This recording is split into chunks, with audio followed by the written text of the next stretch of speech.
Hello বন্ধুরা, good afternoon. এখন বেজে গেছে 12:30 আর আমার মেয়ে চলে গেছে স্কুল। এখন আমি ভাবলাম ঘরের টুকটাক যা যা কাজকর্ম আছে সারবো। আর যেহেতু সোমবার নিরামিষ, তাই ভাবছি যে আজকে রান্না করব আলুর দম। আর আমার বরকে কড়াইশুঁটিতে পেয়েছে, বাজারে গেলেই ভোরে ভোরে কড়াইশুঁটি নিয়ে আসে। তো আজকে ভাবছি কড়াইশুঁটির কচুরি করব।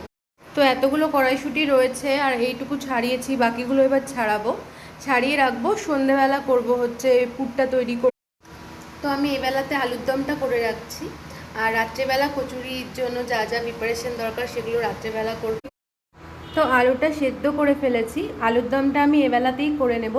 আর সন্ধেবেলা যেহেতু মেয়ের পড়া আছে, তখন কচুরিটা তখন এসে ওকে করতে দিয়ে এসে কচুরির প্রিপারেশন, যেহেতু আমি আর হাজব্যান্ড, আমার মেয়ে একদম ভালো খায় না, তো অল্প করেই করব, তার জন্য অত সময়ও লাগবে না।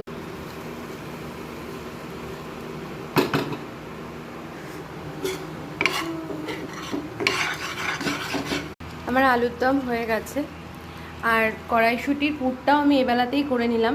ঠান্ডা হয়ে যাবে, রাত্রিবেলা ময়দা মেখে রাত্রিবেলা করব।